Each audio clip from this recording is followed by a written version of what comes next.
ಕರ್ತನೆ ಸ್ತೋತ್ರಪ್ಪ. ನಮ್ಮನ್ನು ಬಹಳವಾಗಿ ಪ್ರೀತಿ ಮಾಡಿ ಈ ದಿವಸ ನಮ್ಮನ್ನು ಕೂಡಿಸಿರುವುದಕ್ಕಾಗಿ ಸ್ತೋತ್ರ ರಾಜ. ನಿನ್ನ ದಾಸನನ್ನು ಮರೆಸಿ ನೀವು ನಮ್ಮಲ್ಲಿ ಮಾತನಾಡಬೇಕೆಂದು ಯೇಸುವಿನ ನಾಮದಲ್ಲಿ ಪ್ರಾರ್ಥಿಸ್ತೇನೆ. ಆಮೆನ್. Hallelujah, hallelujah, hallelujah. ದೇವರ ವಾಕ್ಯಗಳು ಯಾವಾಗಲೂ ನಮಗೆ ಮಾನಸಾಂತರ ಹೊಂದುವುದಕ್ಕೂ ಆಶೀರ್ವಾದ ಹೇಗೆ ಹೊಂದಿಕೊಳ್ಳಬೇಕೆಂಬುದನ್ನು ತಿಳಿಯಪಡಿಸುವುದಾಗಿ ದೇವರ ವಾಕ್ಯಗಳಿದೆ. ವಾಗ್ದಾನ ಏನಂತ ಹೇಳಲ್ಪಟ್ಟಿತು, ವಾಗ್ದಾನ ನೆನೆಸ್ಕೊಂಡ್ವಿ. 4 ವಾರಗಳಿಂದ ವಾಗ್ದಾನವನ್ನೇ ನಾವು ನೆನೆಸ್ಕೊಂಡು ಬಂದ್ವಿ. ಇವತ್ತು ಕೂಡ ಆ ವಾಗ್ದಾನದ ಕೊನೆಯ ಭಾಗದಲ್ಲಿ ಒಂದು ಮಾತು ಬರೆಯಲ್ಪಟ್ಟಿದೆ, ಅಪಾರ ಎಂದು. ಏನಂತ ಬರೆಯಲ್ಪಟ್ಟಿದೆ? ಅಪಾರ. ಅಪಾರಕ್ಕೆ ಇನ್ನೊಂದು ಪದ ಹೆಚ್ಚು.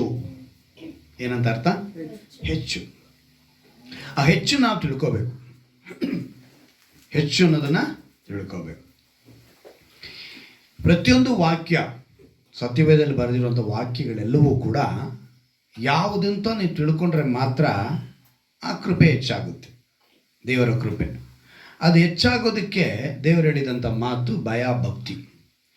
ಅದು ಈ ಆಕಾಶಕ್ಕೂ ಭೂಮಿಗೆ ಎಷ್ಟು ಉನ್ನತವೋ ಅಷ್ಟು ಉನ್ನತವಾಗಿರುತ್ತೆ.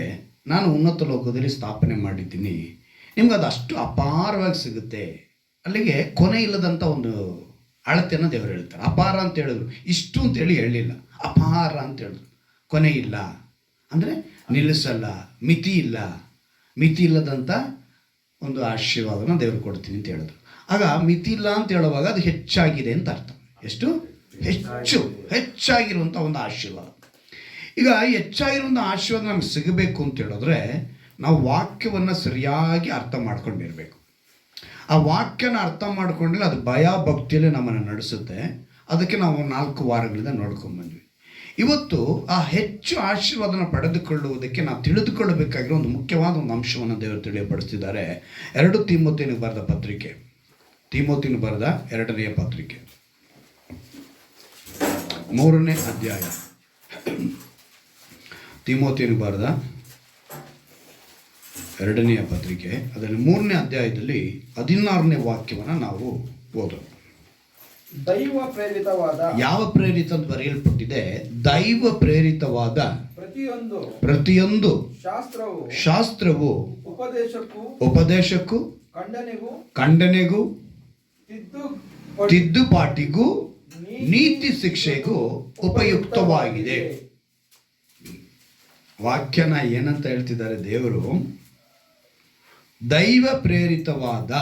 ಇವತ್ತು ಅನೇಕರಲ್ಲಿ ಇದೇ ಸಂಶಯ ಹುಟ್ಟುಬಿಟ್ಟಿದೆ. ನಿಜವಾಗ್ಲೂ ಬೈಬಲ್ ಬರೆದಿರೋದಲ್ಲ, ಮನುಷ್ಯರು ಬರೆದಿದ್ದ ಕಲ್ಪನೆನ ಅಥವಾ ಹೇಗೆ ಇದು ಚರಿತ್ರೆನ ಇತಿಹಾಸನ ಅಂತ.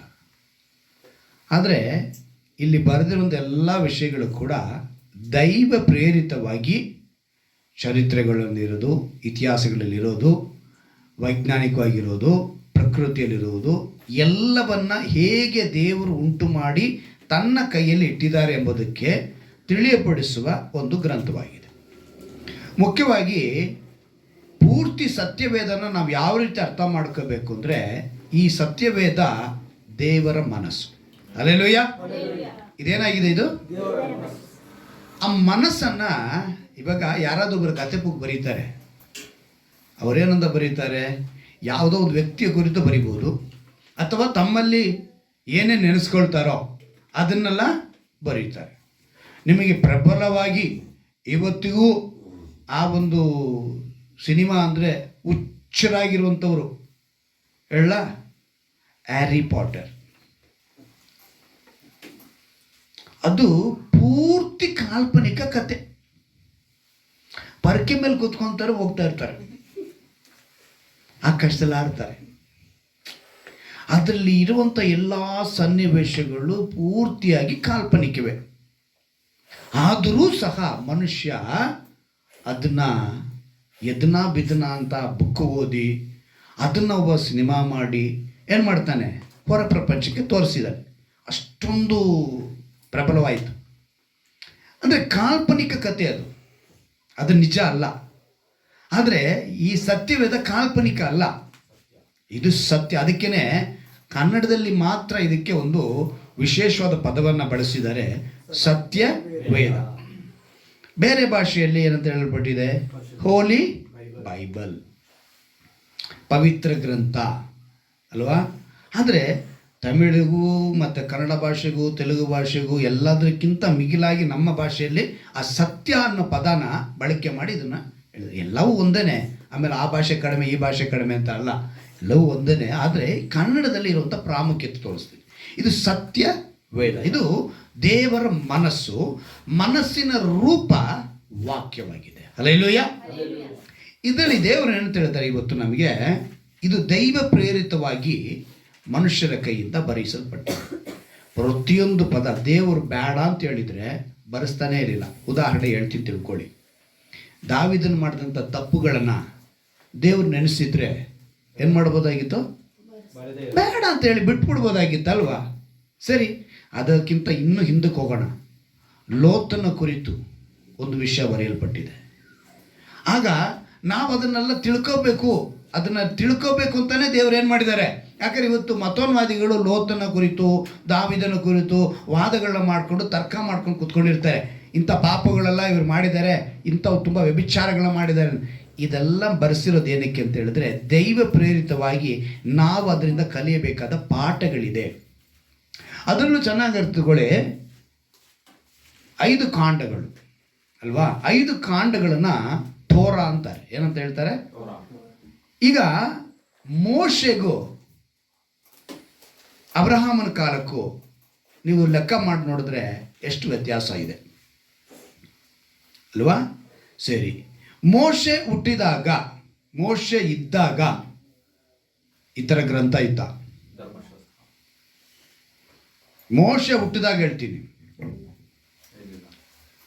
ಮೋಶೆ ಹುಟ್ಟಿದಾಗ ಯಾವುದೇ ಗ್ರಂಥ ಇಲ್ಲ. ಯಾಕಂತ ಹೇಳಿದ್ರೆ ಧರ್ಮಶಾಸ್ತ್ರ ಅಂತ ಯಾವಾಗ ಬರೆಸಿದ್ದು? ಮೋಶೆ ಕೈಯಿಂದಾನೇ ದೇವರು ಬರೆಸಿದ್ದು. ಮೋಶೆನೇ ಹೇಳಿದ್ದು ಯಾವುದು? ಆದಮನ ಕುರಿತು. ಮೋಶೆಗೆ ಏನು ಗೊತ್ತಿತ್ತು? ಆದಮ. ಅವಳ ಕುರಿತು ಏನು ಗೊತ್ತಿತ್ತು? ಯೋಸೇಫನ ಕುರಿತು ಏನು ಗೊತ್ತಿತ್ತು? ಅಬ್ರಹಾಮ, ಈಸಾಕ, ಯಾಕೋಬನ ಕುರಿತು ಏನು ಗೊತ್ತಿತ್ತು? ಎಲ್ಲ ದೇವರು ಹೇಳಿದ್ದೆ. ಸೊ ದೇವ್ರು ಏನು ಮಾಡಿದ್ರು? ಮೋಶೆ ಮುಖಾಂತರ ತನ್ನ ಜನಗಳಿಗೆ ಒಂದು ಗ್ರಂಥ ಬೇಕು ಅಂತ ಹೇಳಿ ಈ 5 ಕಾಂಡಗಳನ್ನು ಬರೆಸಿದ್ರು. ಸೊ ದೈವ ಪ್ರೇರಿತವಾಗಿ ಬರೆಯಲ್ಪಟ್ಟಂಥ ಗ್ರಂಥ ಸತ್ಯವೇದ. ಅಲ್ಲಿಗೆ ನಿಲ್ಲಿಸಿದ್ರ? ಯೇಸು ಕ್ರಿಸ್ತನಾಗಿ ಕುಮಾರನಾಗಿ ಹುಟ್ಟಿ ಮನುಷ್ಯರಿಗೋಸ್ಕರ ಪಾಪಗಳಿಗೋಸ್ಕರ ಅವರು ಹುಟ್ಟಿ ಮತ್ತೆ ಬೆಳೆದು ಮತ್ತೆ ಉಪದೇಶಗಳನ್ನ ಮಾಡಿ ಪರಲೋಕ ರಾಜ್ಯದ ಕುರಿತು ತಿಳಿಯಬಡಿಸಿ ನಂತರ ಎಲ್ರಿಗೂ ನಾನು ದೇವ ಕುಮಾರನು ಅಂತ ನಿಜರು ಆ ಸತ್ಯನ ತಿಳಿಸಿದ್ರು ಕೂಡ ಒಪ್ಪದ ಜನರು ಏನು ಮಾಡಿದ್ರು? ಅವರ ವಾಕ್ಯವನ್ನು ಕೇಳಿದಂಥ ಜನರೇ ಒಪ್ಪದಂಥ ಜನರು ಯಹೂದ್ಯರು ಅವ್ರನ್ನೇನು ಮಾಡಿದ್ರು? ಶಿಲುಬೆಗೆ ಹಾಕಿದ್ರು. ಅವ್ರು ಹೇಳಿದ್ರು, ನಾನು ಸಾಯಬೇಕು, ಉಣಲ್ಪಡಬೇಕು, ಜೀವಂತವಾಗಿ ಎತ್ತೊಳ್ಬೇಕು, ಮನುಷ್ಯ ಕುಮಾರನು ಭೂಗರ್ಭದಲ್ಲಿ 3 ದಿವಸ ಇರಲೇಬೇಕು. ಹಾಗೇನೆ ಅದಕ್ಕೆ ದೃಷ್ಟಾಂತವಾಗಿ ಯಾರು 3 ದಿವಸ ಮೀನು ಹೊಟ್ಟೆಳಿದ್ದವರು, ಅದು ಗುರುತು. ಎಲ್ಲ ಕೂಡ ದೈವ ಪ್ರೇರಿತವಾಗಿ ಬರೆಸಿ ತನ್ನ ಶಿಷ್ಯರಿಗೆ ತಿಳಿಯಪಡಿಸಿದ ನಂತರ ಅವರೆಲ್ಲ ಏನು ಮಾಡಿದ್ರು? ಇದನ್ನು ಬರೆದ್ರು. ಈಗ ಇದೆಲ್ಲ ಬರೆಸಿರೋದು ಏನಕ್ಕೆ? ಈ ದೈವ ಪ್ರೇರಿತ ಮಾತುಗಳು ಏನಕ್ಕೆ ಅಂತ ಹೇಳಿದ್ರೆ, ಮೊದಲನೇದಾಗಿ ಅದು ಉಪದೇಶ, ಟೀಚಿಂಗ್. ಅನೇಕರಿಗೆ ಟೀಚಿಂಗ್ ಮಾಡೋದಕ್ಕೇನೆ ಇದು ಕೊರೆಯಲ್ಪಟ್ಟಿದೆ ಸತ್ಯವೇದ. ಎರಡನೇದಾಗಿ ಖಂಡಿಸಬೇಕು. ಒಬ್ಬ ಬದುಕು ಸರಿ ಹೋಗಬೇಕು ಅಂದ್ರೆ ಅವನು ಏನಾಗಬೇಕು? ಖಂಡಿಸಬೇಕು. ಮೂರನೇದು ಹೇಳ್ತಾರೆ ತಿದ್ದುಪಾಟು. ಅಂದರೆ ಪೆನ್ಸಿಲಲ್ಲಿ ಬರೆದಿದ್ದೀವಿ, ರಬ್ಬರ್ ಹಾಕಿ ಪೆನ್ನಲ್ಲಿ ಬರೆದ್ರೆ ಇವಾಗ ಒಂದು ಕಂಡು ಹಿಡ್ದಿದಾರಲ್ಲ, ಏನದು? ವೈಟ್ನರ್. ಏನು ಮಾಡಬೇಕು? ಪಾಪವೆಂಬುದನ್ನು ವೈಟ್ನರ್ ಬಿಳಿ. ದೇವ್ರು ಹೇಳ್ತಾರೆ, ನಿಮ್ಮ ಕಡು ಏನಂತೆ ಕೆಂಪಾಗಿದ್ರು ಹಿಮದಷ್ಟು ಎಲ್ಲ ನಮಗೆ ಮುಂದೆ ಮುಂದೆ ಹಂಗೇ ಇಡ್ತಾರೆ ದೇವರು. ಯಾವುದನ್ನು ಬಚ್ಚಿಟ್ಟು ದೇವರು ಮಾಡಿಸೋಂಥ ಕೆಲಸವೇ ಇಲ್ಲ. ಸೊ ತಿದ್ದುಪಾಟಿಗೂ 4ನೇದನ್ನು ಹೇಳ್ತಾರೆ ನೀತಿ ಶಿಕ್ಷೆ. ಸೊ ನೀತಿಯಾಗಿ ಒಬ್ಬ ಮನುಷ್ಯ ಬದುಕೋದಕ್ಕೆ ಹೇಗೆ ಅನ್ನೋದಕ್ಕೆ ಒಂದು ಶಿಕ್ಷೆಯನ್ನು ಕೊಟ್ಟು ಅವನು ನಡೆಸ್ತಾರೆ. ಮನುಷ್ಯ ಸ್ವಂತ ಬುದ್ಧಿ, ಸ್ವಂತ ಜ್ಞಾನ, ಕಲ್ಪನೆಯಿಂದ ಬರೆದಂಥ ಸತ್ಯವೇದ ಅಲ್ಲ ಇದು. ದೈವ ಪ್ರೇರಿತವಾದ ವಾಕ್ಯ. ಅವ್ರು ಹೇಳ್ತಾರೆ, ಯಾವನಾದರೂ ನಾಶವಾಗುವುದರಲ್ಲಿ ಆತನು ಇಷ್ಟಪಡದೆ ಎಲ್ಲರೂ ತನ್ನ ಕಡೆಗೆ ತಿರುಗಿಕೊಳ್ಳಬೇಕೆಂದು ಅಪೇಕ್ಷಿಸುವವನಾಗಿದ್ದು ತನ್ನ ವಿಷಯದಲ್ಲಿ, ಅಂದರೆ ಆತನ ವಿಷಯದಲ್ಲಿ, ನಿಮ್ಮ ವಿಷಯದಲ್ಲಿ ದೀರ್ಘ ಶಾಂತಿ ಉಳ್ಳವನಾಗಿದ್ದಾನೆ. ನಮ್ಮೆಲ್ಲರ ವಿಷಯದಲ್ಲಿ ಅವರೇನಾಗಿದ್ದಾರೆ? ದೀರ್ಘ ಶಾಂತಿ ಉಳ್ಳವನಾಗಿದ್ದಾನೆ. ಮೇಲಿನ 4 ವಿಷಯ ಇದೆಯಲ್ಲ, ಯಾವುದೇನು ಹೇಳಿದೆ? ಉಪದೇಶ, ಖಂಡನೆ, ತಿದ್ದುಪಾಟು, ನೀತಿ ಶಿಕ್ಷೆ. ಇವೆಲ್ಲದರಲ್ಲಿ ನಾವು ಬದುಕ್ತಾ ಇದೀವಿ ಅಂತ ನಿಮ್ಮನ್ನ ಪ್ರಶ್ನೆ ಮಾಡ್ಕೊಳ್ಳಿ. ಇವತ್ತು ನಾವು ಬದುಕ್ತಾ ಇದ್ದೀನಾ? ಆ ಉಪದೇಶದಲ್ಲಿ ನಾನಿದ್ದೀನಾ? ಯೇಸುವಿನ ಉಪದೇಶದಲ್ಲಿ ನಾನಿದ್ದೀನಾ? ತಿಳ್ಕೋಬೇಕು. ಖಂಡಿಸಲ್ಪಡಬೇಕು. ನಾವು ವಾಕ್ಯದಿಂದ ನಾವೇನಾಗಬೇಕು? ಖಂಡಿಸಲ್ಪಡಬೇಕು. ತಿದ್ದುಪಾಟು ಅಂದರೆ ಸರಿ ಹೊಂದಬೇಕು. ನಮ್ಮ ತಪ್ಪುಗಳನ್ನು, ಅಕ್ರಮಗಳನ್ನು, ಅಪರಾಧಗಳನ್ನು ನಾವು ಸರಿಪಡಿಸ್ಕೊಳ್ಬೇಕು. ತಿದ್ದುಪಾಟು. ನೀತಿ ಶಿಕ್ಷೆ, ದೇವರ ಎಲ್ಲ ನೀತಿಗಳನ್ನು ನಾವು ಪಡೆದುಕೊಳ್ಳುವುದಕ್ಕೆ ಶಿಕ್ಷೆಯನ್ನು ಅನುಭವಿಸಿ ನೀತಿಯಾಗಿರ್ಬೇಕು. ಹಲ್ಲೆಲೂಯ. ದೇವರ ವಾಕ್ಯಗಳು ಒಂದೊಂದು ಎಂಥದ್ದು ಅಂತ ಹೇಳಿದ್ರೆ ವಜ್ರ ಇದ್ದಂಗೆ. ಹೇಗಿದೆ ಅದು? ಮುತ್ತುಗಳು ಸಿಹಿ ಜೇನಿಗಿಂತ ಮಧುರವಾದದ್ದು ಅಂತ ಹೇಳ್ತಾರೆ. ವಜ್ರ ಇದ್ದಂಗೆ. ವಜ್ರ ಸಾಮಾನ್ಯವಾಗಿ ಸಿಗುತ್ತಾ? ತಂದೆ ತಾಯಿ ಒಬ್ಬರು ಅವರ ಬಳಿ ವಯಸ್ಸಾಗ್ತಾ ಅವರಿಗೆ ಇನ್ನೇನು ಮರಣ ಸಮೀಪಿಸ್ತಾ ಇದೆ ಅನ್ನೋವಾಗ ತಂದೆ ಏನು ಮಾಡ್ತಾನೆ, ಮಗನ್ನ ಕರೆದು, ನೋಡಪ್ಪ ಇದೆರಡು ನೀನು ತಗೋ ಅಂತ ಹೇಳ್ತಾನೆ. ಎರಡನ್ನೂ ನೋಡೋದಕ್ಕೆ ಡೈಮಂಡ್. ಏನಿದು? ಎರಡನ್ನೂ ಡೈಮಂಡ್, ವಜ್ರ ಕೊಟ್ಟು ಹೇಳಿದ್ರು, ಇದರಲ್ಲಿ ಒಂದು ಏನಂತೆ ನಿಜ, ಸತ್ಯ, ಇನ್ನೊಂದು ನಕಲಿ, ಡೂಪ್ಲಿಕೇಟ್ ಅಂತ ಹೇಳಿ. ಆದರೆ ಅವನು ಅದನ್ನು ನೋಡಿದ್ದೆ, ಯಾವುದು ನಕಲಿ ಯಾವುದು ಸತ್ಯ ಅನ್ನೋದನ್ನ ತಿಳ್ಕೊಳ್ತಾನೆ ಮಗ. ತಿಳ್ಕೊಂಡ, ಅಪ್ಪನ ಕಾಲ ಮುಗೀತು. ಮುಗಿದ ಮೇಲೆ ಈ ಮಗ ಸ್ವಲ್ಪ ಬುದ್ಧಿವಂತ. ಅದಕ್ಕೇ ಅವನೇನು ಹೇಳ್ದ, ಅದೆರಡರಲ್ಲಿ ಯಾವುದು ಅಂತ ಕಂಡು ಹಿಡ್ದ. ನಕಲಿ ಯಾವುದು, ಸತ್ಯ ಯಾವುದು ಅಂತ ತಿಳ್ಕೊಂಡ, ನಿಜ ಯಾವುದು ಅಂತ ತಿಳ್ಕೊಂಡ. ಅವನು ಬುದ್ಧಿವಂತನಾಗಿರೋದ್ರಿಂದ ಬದುಕೋದಕ್ಕೊಂದು ದಾರಿ ಹುಡುಕ್ತಾನೆ. ಏನಂತ? ಈ 2 ಡೈಮಂಡ್ ಎತ್ಕೊಂಡು ಪ್ರತಿ ರಾಜ್ಯಕ್ಕೆ ಹೋಗೋದು, ರಾಜಗಳ ಹತ್ರ ಕೇಳೋದು, ರಜಾ ನಿಮ್ಮ ಆಸ್ಥಾನದಲ್ಲಿರುವಂಥ ಎಲ್ಲ ಶಾಸ್ತ್ರಿಗಳನ್ನ, ಪಂಡಿತರನ್ನ, ವೇದಗಳನ್ನ, ಅವ್ರು ಇವನ್ನೆಲ್ಲ ಕರೀರಿ. ಈ 2ರಲ್ಲಿ ಯಾವುದು ನಕಲಿ ಯಾವುದು ಸತ್ಯ ಅಂತ ಹೇಳಿದ್ರೆ ಈ ವಜ್ರ ನಿಮಗೆ, ಇಲ್ಲ ಅಂದರೆ ಇದಕ್ಕೆ ಬೆಲೆಗೆ ತಕ್ಕನ ಹಾಗೆ ನೀವು ಚಿನ್ನದ ನಾಣ್ಯಗಳು ಅಥವಾ ಹಣ ನನಗೆ ಕೊಡಬೇಕು ಅಂತ. ಎತ್ಕೊಂಡೋಗಿ ಇಟ್ಟರೆ ಆ ರಾಜ್ಯಗಳಲ್ಲಿರೋರು ಒಬ್ಬರೂ ಕೂಡ ಕಂಡುಹಿಡಿತಾ ಇಲ್ಲ ಅದನ್ನು. ಈಗ ಇವನೇನು ಮಾಡ್ದ, ಪ್ರತಿಯೊಂದು ರಾಜ್ಯಕ್ಕೆ ಹೋಗೋದು, ಹೇಳೋದು, ಮಾಡೋದು, ಹಣ ಇಸ್ಕೊಳ್ಳೋದು, ಶ್ರೀಮಂತನೇ ಆಗ್ಬಿಟ್ಟ. ಏನಂದ ಇವನು? ಶ್ರೀಮಂತನೇ ಆಗೋದ. ಆದರೂ ಇವನಿಗೆ ಆಸೆ ಹೋಗಲೇ ಇಲ್ಲ. ಅದೇ ಥರ ಒಂದು ರಾಜ್ಯಕ್ಕೆ ಹೋಗ್ತಾನೆ. ಆ ರಾಜ್ಯ ತುಂಬ ಸಣ್ಣ ರಾಜ್ಯ, ಅಧಿಕವಾಗ ಮಂತ್ರಿಗಳಿಲ್ಲ, ರಾಜ್ಯ ದರ್ಬಾರ್ಗಳಿಲ್ಲ ಸರಿಯಾಗಿ. ಆದರೆ ಅಲ್ಲಿ ಒಬ್ಬ ವ್ಯಕ್ತಿ ಇದ್ದಾನೆ. ಸರ್ ಅಲ್ಲೋಗಿ ಆ ರಾಜನಿಗೆ ಹೇಳ್ದ, ನೋಡಿ ಇದನ್ನು ಹೇಳಿದ್ರೆ ನೋಡಿ ನೀವು ಬಡತನದಲ್ಲಿದ್ರ, ನನ್ನ ಆಸ್ತಿನೆಲ್ಲ ನಿಮ್ಗೆ ಕೊಟ್ಟು ಬಿಡ್ತೀನಿ ಇದನ್ನು ಹೇಳಿದ್ರೆ ಅಂದ. ಓಕೆ ಬನ್ನಿ ಅಂತೇಳಿ ಇರಿಸ್ಕೊಂಡ್ರು. ಅವ್ರ ಹತ್ರ ಒಬ್ಬ ಕುರುಡು ಮಂತ್ರಿ ಇದ್ದ. ಯಾರವನು? ಕುರುಡ. ಮಂತ್ರಿನ ಕರೆದ್ರು, ನೋಡಪ್ಪ ಇದು ನಿಜ ಯಾವುದು, ಸತ್ಯ ಯಾವುದು, ನಕಲಿ ಯಾವುದು ಅಂತ ಹೇಳಬೇಕು. ಆಯಿತು ನಾನು ಹೇಳ್ಬಿಡ್ತೀನಿ ಅಂತ. ಯಾರು? ಇವನೇನು ಅನ್ಕೊಂತವನೆ, ಕಣ್ಣಿದ್ದಂಥವ್ರೆ ಇಷ್ಟು ರಾಜ್ಯಗಳು ಸುತ್ತಾಡಿದ್ದೀನಿ, ಒಬ್ಬರು ಹೇಳಲಿಲ್ಲ, ಈ ಕುರುಡ ಹೆಂಗೆ ಹೇಳೋಕ್ಕೆ ಸಾಧ್ಯ ಅಂದ. ಏನಂದ? ಕುರುಡ ಹೆಂಗೆ ಹೇಳೋಕ್ಕೆ ಸಾಧ್ಯ ಅಂತ ಹೇಳಿ ಅವನೇನು ಮಾಡ್ತಾನೆ, ಆಯಿತು ಅಂದ. ಸರಿ ನಾಳೆಲ್ಲರೂ ಬಂದ್ಬಿಡಿ, ದರ್ಬಾರ್ ಹತ್ರ ಬಂದ್ಬಿಡಿ, ನಾನು ಅದಂತ ಹೇಳ್ತೀನಿ. ಬಂದಾಯ್ತು. ಬಂದಿದ್ದ ತಕ್ಷಣ ಇವನು ಹೇಳ್ತಾನೆ, ಈ 2 ಡೈಮಂಡ್ನು ಬಿಸಿಲನ್ನ ಆ ಕಿರಣಕ್ಕೆ ಬೀಳೋ ಥರ ಇಡ್ರಿ ಇಂದ. ನಿನಗೆ ಕಣ್ಣೇ ಕಾಣಿಸೋಲ್ಲಯ್ಯ, ಹೇಗಯ್ಯ? ನಾನು ಹೇಳಿದ ಪ್ರಕಾರ ಇಡ್ರಿ, 2 ಡೈಮಂಡ್ ಮೇಲೂ ಬಿಸಿಲು ಕಿರಣ ಬೀಳಬೇಕು ಅಂದ. ಅದೇ ಥರ ಬಿಸಿಲಿನ ನೆರಳು ಆ ಕಿರಣಗಳು ಬಿತ್ತು. 5 ನಿಮಿಷ ಕೂತ್ಕೊಂಡ. ಸೀದಾ ಬಂದ, ಮುಟ್ಟುಬಿಟ್ಟು ಒಂದನ್ನು ಎತ್ತಿ ಕೈ ಕೊಟ್ಟು, ಇದು ನಕಲಿ ಅಂದ, ಇನ್ನೊಂದನ್ನು ಇಟ್ಟು ಅಸಲಿ ಅಂದ. ಎಲ್ಲರೂ ಆಶ್ಚರ್ಯ ಬಿದ್ದೋದ್ರು. ಹೇಗೆ ಹೇಗೆ ಅಂತ. ಇವನಿಗೆ, ಹುಡುಗನಿಗೆ ಇದ್ದಿದ್ದು ಏನಿದು, ಹೆಂಗೆ ಕಂಡು ಹಿಡಿದಿರ್ಬೋದು, ಹೆಂಗೆ ಅಂತ. ಏನಿಲ್ಲ, ಅವನು ಹೇಳ್ತಾನೆ, ಬಿಸಿಲಿನ ತಾಪಕ್ಕೆ ಗಾಜು ಬಿಸಿ ಆಗುತ್ತೆ, ಡೂಪ್ಲಿಕೇಟ್ ಡೈಮಂಡ್ ಏನಾಗುತ್ತೆ, ಬಿಸಿ ಆಗುತ್ತೆ.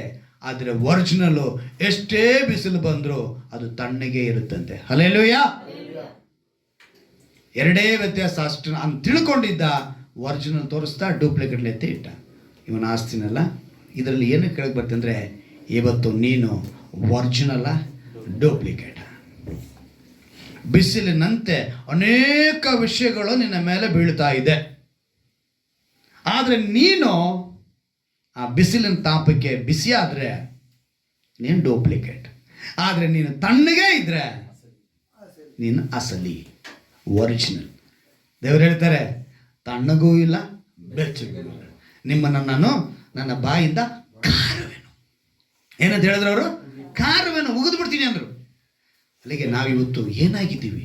ಯಾಕಂತ ಹೇಳಿದ್ರೆ, ಈಗ ಉಪದೇಶ, ಖಂಡನೆ, ತಿದ್ದುಪಾಟು, ನೀತಿ ಶಿಕ್ಷೆ ಇವು ನಮ್ಮಲ್ಲಿ ಬಂದಿದೆ ಅಂತ ಹೇಳಿದ್ರೆ ನಾವು ಸರಿ ಹೋಗಬೇಕು.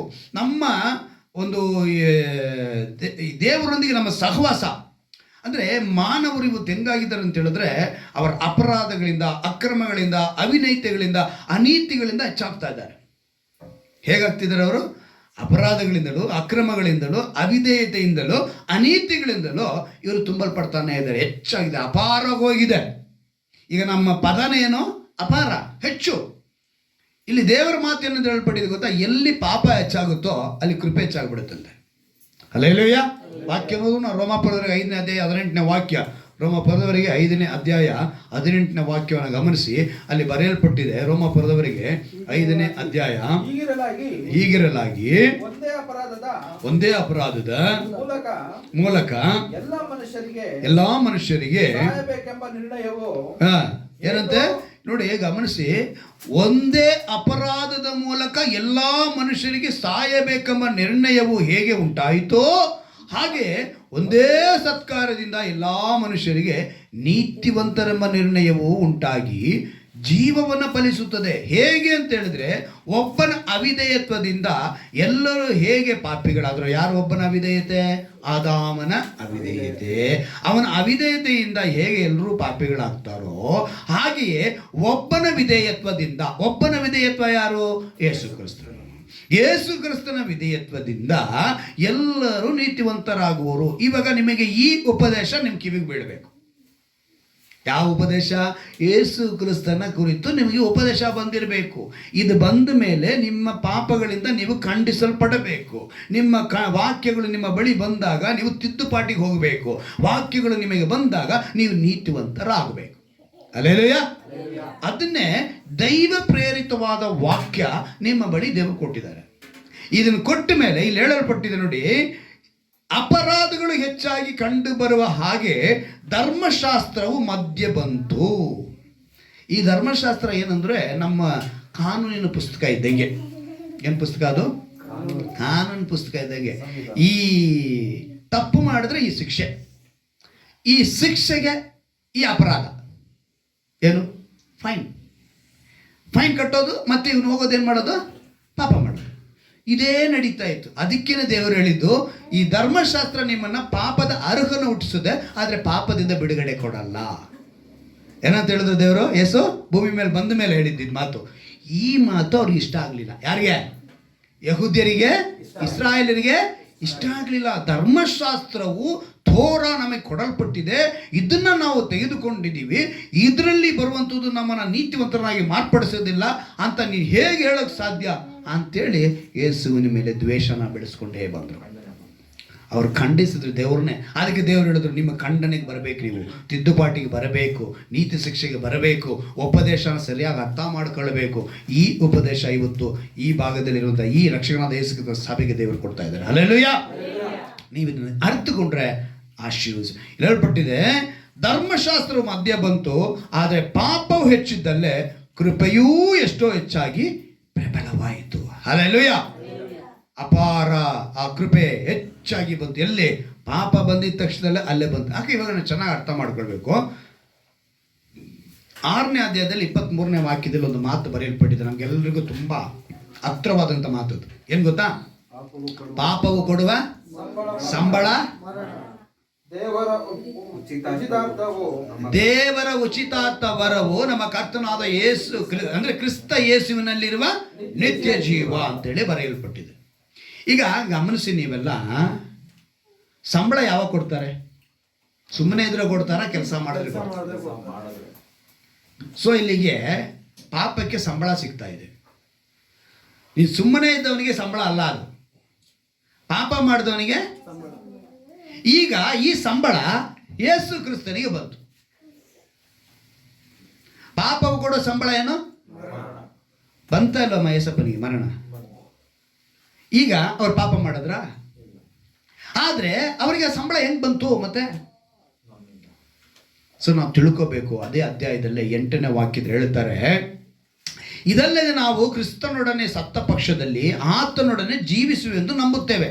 ಯಾಕೆಂದರೆ ಕ್ರಿಸ್ತನು ಸತ್ತ ಮೇಲೆ ಜೀವಿತನಾಗಿ ಎದ್ದು ಬಂದುದರಿಂದ ಆತನು ಇನ್ನು ಮುಂದೆ ಸಾಯತಕ್ಕವನಲ್ಲ ಅಂತ ಹೇಳಿ, ಮರಣವು ಇನ್ನೂ ಆತನನ್ನು ಆಳುವುದಿಲ್ಲವೆಂದು ನಮಗೆ ತಿಳಿದದೆ. ಆತನು ಸತ್ತದ್ದು ಒಂದೇ ಸಾರಿ, ಅದು ಪಾಪದ ಪಾಲಿಗೆ, ಆತನು ಜೀವಿಸುವುದು ದೇವರಿಗಾಗಿಯೇ. ಅದೇ ಪ್ರಕಾರ ನೀವು ಸಹ ನಿಮ್ಮನ್ನು ಕ್ರಿಸ್ತ ಯೇಸುವಿನ ಐಕ್ಯದಿಂದ ಪಾಪದ ಪಾಲಿಗೆ ಸತ್ತವರು ದೇವರಿಗಾಗಿ ಜೀವಿಸುವರು ಎಂದು ಎಣಿಸಿಕೊಳ್ಳಿರಿ ಅಂತೇಳಿ ಬರೆಯಲ್ಪಟ್ಟಿದೆ. ಪಾಪದ ಪಾಲಿಗೆನೇ ಸತ್ತಿದ್ದು ಅಂತೇಳಿ ಬರೆಯಲ್ಪಟ್ಟಿದೆ. ಅಂದರೆ ಯಾರ ಪಾಪ ಅಂತ ಹೇಳಿದ್ರೆ ನನ್ನ ನಿನ್ನ ಪಾಪ. ಅಧ್ಯಾಯನ ನೀವು ಆರಂಭದಿಂದ ನೋಡ್ಕೊಂಡು ಹೋಗ್ಬೋದು, ಬಹಳ ವಿಷಯಗಳಿದೆ. 1:4ನೇ ವಾಕ್ಯದಲ್ಲಿ ಹೇಳ್ತೀನಿ, ಗಮನಿಸ್ಕೊಳ್ಳಿ. ಹೀಗಿರಲಾಗಿ ನಾವು ದೀಕ್ಷಾ ಸ್ನಾನ ಮಾಡಿಸಿಕೊಂಡಾಗ ಆತನ ಮರಣದಲ್ಲಿ ಪಾಲುಗಾರರಾಗಿ ಆತನೊಂದಿಗೆ ಹೂಣಲ್ಪಟ್ಟೆವು.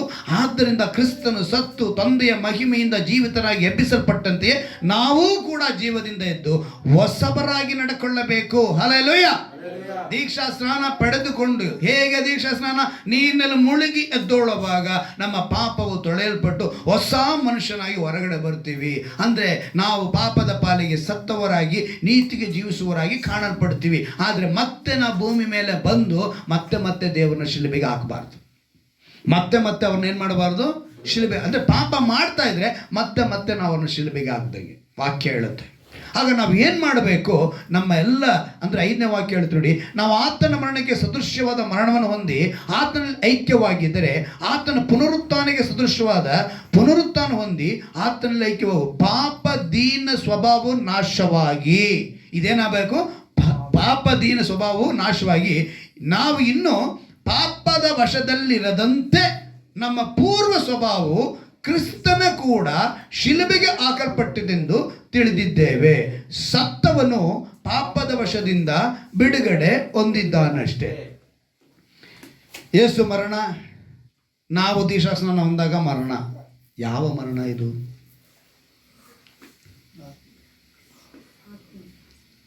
ತಿಳ್ಕೊಳ್ಬೇಕು. ಅದನ್ನೇ ಹೇಳಿದ್ದು.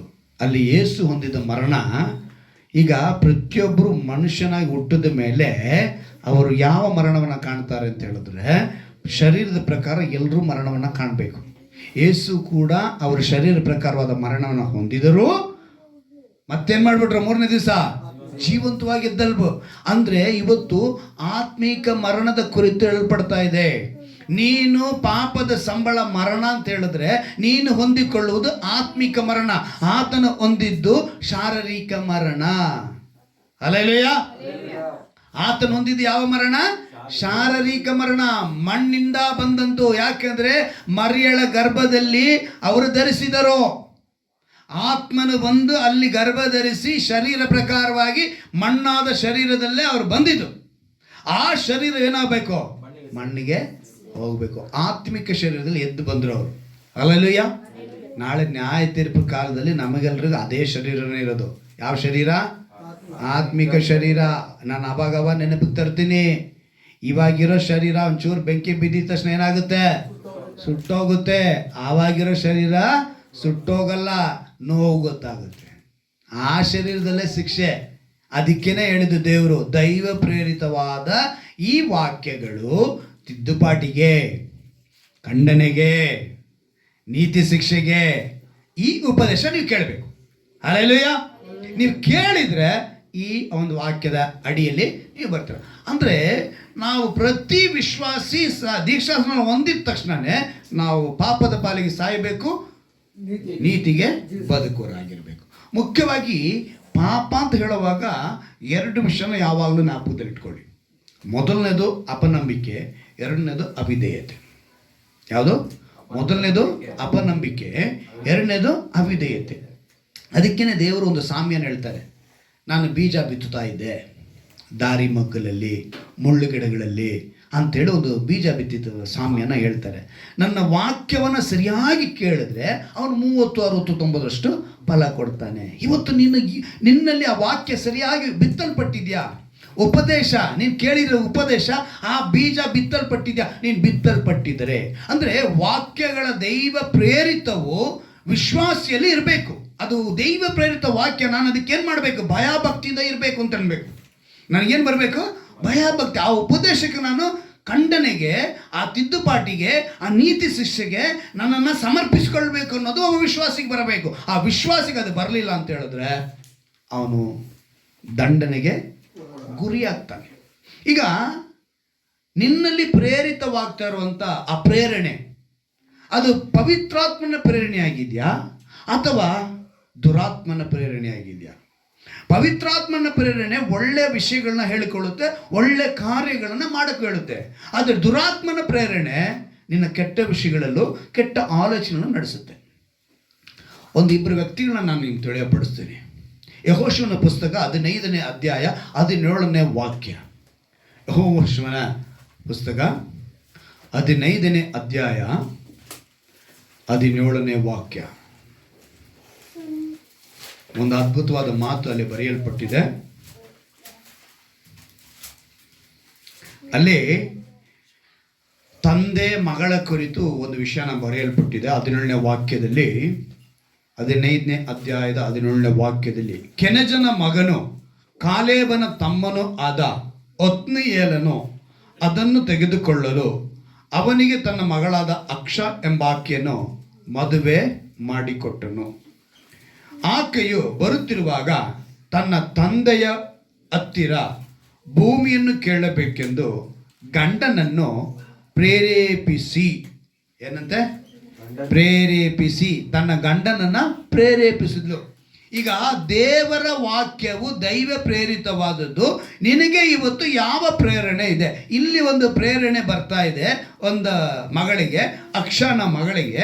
ಅವಳಿಗೆ ಬರ್ತಾ ಇದೆ ಒಂದು ಪ್ರೇರಣೆ. ಏನಂತ ಹೇಳ್ತಾಳೆ? ತನ್ನ ಗಂಡನಿಗೆ ಏನಂತ ಹೇಳ್ತಿದ್ದಾಳೆ? ನನ್ನ ತಂದೆ ಬಳಿ ಭೂಮಿನ ಕೇಳು. ಏನು ಕೇಳು? ಭೂಮಿನ, ಹೊಲ. ಅಲ್ಲಿ ಹೇಳಲ್ಪಟ್ಟಿದೆ ನೋಡಿ, ಮದುವೆ ಮಾಡಿಕೊಟ್ಟನು. ಆಕೆ ಬರುತ್ತಿರುವಾಗ ತನ್ನ ತಂದೆ ಹತ್ತಿರ ಭೂಮಿಯನ್ನು ಕೇಳಬೇಕೆಂದು ಗಂಡನನ್ನು ಪ್ರೇರೇಪಿಸಿ. ಯಾರು ಯಾರಿಗೆ ಮಾಡಿದ್ರು? ಹೆಂಡತಿ. ಇವತ್ತು ಹೆಂಡತಿ ಅನ್ನೋ ಸ್ಥಾನದಲ್ಲಿರೋರು ನಿಮ್ಮ ಗಂಡಂದರಿಗೆ ನೀವು ಯಾವ ಯಾವ ಪ್ರೇರಣೆಗಳನ್ನ ಮಾಡ್ತಾ ಇದ್ದೀರಿ ಅನ್ನೋ ಕ್ವಶನ್ ಮಾರ್ಕ್ ಹಾಕಿದ್ರೆ ಏನು ಹೇಳ್ತೀರಾ? ನೀವು ನಿಮ್ಮ ಗಂಡಂದರಿಗೆ ಯಾವ ಪ್ರೇರಣೆಯಾಗಿದ್ದೀರಾ? ಇಲ್ಲಿ ಒಬ್ಬ ಮಗಳು ತನ್ನ ತಂದೆ ಬಳಿನೇ ಕೇಳೋಕಂತ ಹೇಳ್ತಾ ಇರೋದು, ಬೇರೆ ಯಾರ ಹತ್ರ ಕೇಳ್ತಾ ಇಲ್ಲ. ಇದು ಒಳ್ಳೆಯ ಒಂದು ಪ್ರೇರಣೆನೇ. ತನ್ನ ಮಾವನ ಹತ್ರ ನನಗೆ ಸ್ವಲ್ಪ ಭೂಮಿ ಕೊಡು ಅಂತ ಕೇಳು, ನಮ್ಮಪ್ಪ ಕೊಡ್ತಾನೆ, ನನಗೆ ಅಂದರೆ ಕೊಡ್ತಾನೆ. ಈಗ ಗಗನ ಹೇಳಿದ್ರೆ ಅವರಪ್ಪ ಕೊಡಲ್ವಾ? ಏನು ಬೇಕಾರೋ ಹಂಗೇನೆ ಅವ್ರೇನು ಮಾಡಿದ್ರು? ನಮ್ಮಪ್ಪ ಕೊಡ್ತಾರೆ ಕೇಳು ಅಂದರೆ ಇದು ಒಂದು ಒಳ್ಳೆಯ ಪ್ರೇರಣೆ. ಈ ಪ್ರೇರಣೆಯಿಂದ ಅವಳಿಗೆ ಒಂದು ಲಾಭನೂ ಆಯಿತು, ಆ ಕುಟುಂಬ ಕಟ್ಟಲ್ಪಡ್ತಾ ಇದೆ. ಈಗ ಇನ್ನೊಂದು ಇದೇ ರೀತಿ ಭೂಮಿಗೆ ಇನ್ನೊಂದು ಪ್ರೇರಣೆಯನ್ನು ನಡೀತಾ ಇದೆ. ಅಲ್ಲಿ ಕೂಡ ನಾವು ನೋಡೋಣ. ಅದು ಹೊಸ ಒಡಂಬಡಿಕೆ ಬರೋಣ. ಈ ಹಳೆ ಒಡಂಬಡಿಕೆ ಒಂದು ತೋರಿಸಿದೆ, ಈಗ ಹೊಸ ಒಡಂಬಡಿಕೆ ಬರೋಣ. ಅಪೊಸ್ತಲರ ಕೃತ್ಯಗಳು 4ನೇ ಅಧ್ಯಾಯ. ಅಪೊಸ್ತಲರ ಕೃತ್ಯಗಳು 4ನೇ ಅಧ್ಯಾಯಕ್ಕೆ ಬರೋಣ. ಇಲ್ಲಿ ಒಂದು ಪ್ರೇರಣೆ ನಡೀತಾ ಇದೆ. ಈ ವಾಕ್ಯವನ್ನು ನಾವು ಗಮನಿಸುವಾಗ ನಾನು ಓದ್ತೀನಿ, ಗಮನ ಇಟ್ಟು ಕೇಳಿ. 32ನೇ ವಾಕ್ಯ. ನಂಬಿದ್ದ ಮಂಡಳಿಯವರ ಹೃದಯವೂ ಪ್ರಾಣವೂ ಒಂದೇ ಆಗಿತ್ತು. ಇದಲ್ಲದೆ ಒಬ್ಬನಾದರೂ ತನಗಿದ್ದ ಆಸ್ತಿಯಲ್ಲಿ ಯಾವುದೊಂದನ್ನು ಸ್ವಂತವಾದದೆಂದು ಹೇಳಲಿಲ್ಲ, ಎಲ್ಲವೂ ಅವರಿಗೆ ಹುದುವಾಗಿತ್ತು. ಇಲ್ಲಿ ಒಂದು ಪ್ರೇರಣೆ ಆ ವಿಶ್ವಾಸಿಗಳಲ್ಲಿ ಹೊಸದಾಗಿ ಬಂದಂಥ ಆ ಮಂಡಳಿಯವರಲ್ಲಿ ನಡೀತಂತೆ.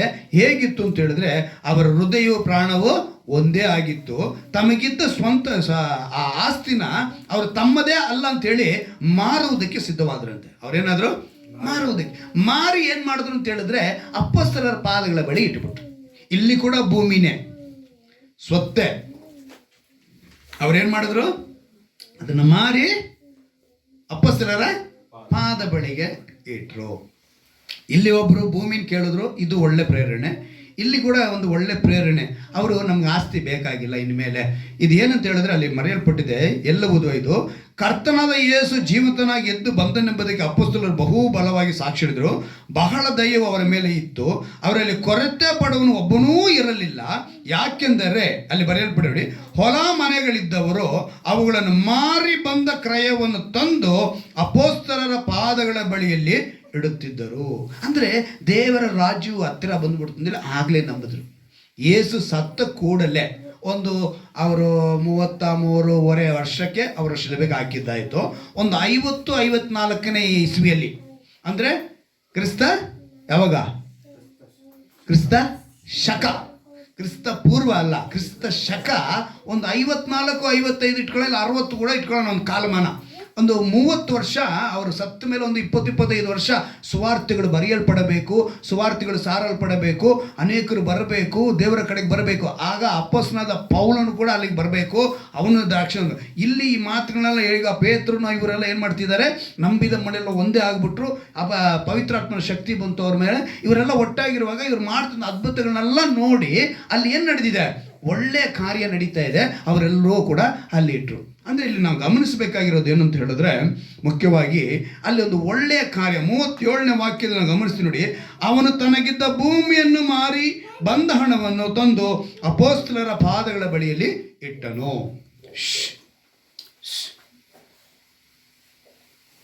ಶಬ್ದ ಬರಬಾರ್ದು ನನಗೆ.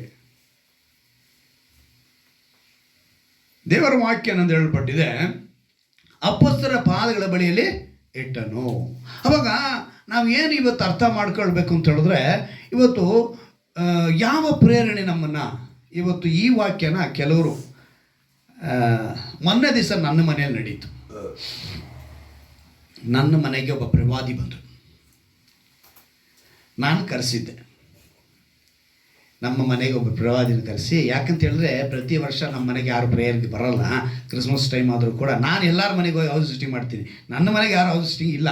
ಸರಿ, ಯಾರೋ ಒಬ್ಬರು ಸೇವಕರಿಗೆ ಪರಿಚಯ ಆದರೆ ಸರಿ ಕರೆಸಿದೆ. ಅವರು ಬಂದರು, ಬಂದಿದ್ದ ಸ್ವಲ್ಪ ಪ್ರವಾದನೆಗಳೆಲ್ಲ ಹೇಳಿದ್ರು. ಬಂದವರು ನಮಗೆ ಕಾಣಿಕೆ ವಿಷಯಕ್ಕೆ ಬಂದ್ಬಿಟ್ಟು ಈ ವಿಷಯನ ತೆಗೆದು, ಯಾವ ವಿಷಯನ, ಈ ವಿಷಯನ ತೆಗೆದು, ನೋಡ್ರಿ ನೀವು ಅಪೊಸ್ತಲರಾಗಿ ಸೇವೆ ಮಾಡಬೇಕು. ಅಪೊಸ್ತಲರು ಏನಂತ ಹೇಳಿದ್ರು, ನಿಮ್ಮ ಆಸ್ತಿಗಳನ್ನೆಲ್ಲ ಮಾರಿ ನನ್ನ ಕಾಲ ಕೆಳಗೆ ಇಡು ಅಂತ ಹೇಳಿದ್ದಾರೆ. ಹಾಗೆ ನೀವು ವಿಶ್ವಾಸಿಗಳಿಗೆ ಧರ್ಮಶಾಸ್ತ್ರದ ಲಾಗಳನ್ನು ಹೇಳಿ ನೀವು ದಶಮ ಭಾಗ ಕಾಣಿಕೆಗಳನ್ನೆಲ್ಲ ನಮ್ಮ ಬಳಿ ತಂದು ಸುರಿಬೇಕು ಅಂತ ಹೇಳ್ಕೊಡ್ಬೇಕು. ಇಂಥ ಒಂದು ಭಯದಲ್ಲಿ ಅವ್ರನ್ನ ಬೆಳೆಸಬೇಕು ಅಂತ ಹೇಳಿ ನನಗೆ ಪ್ರವಾದನೆ ಹೇಳಿದ್ರು.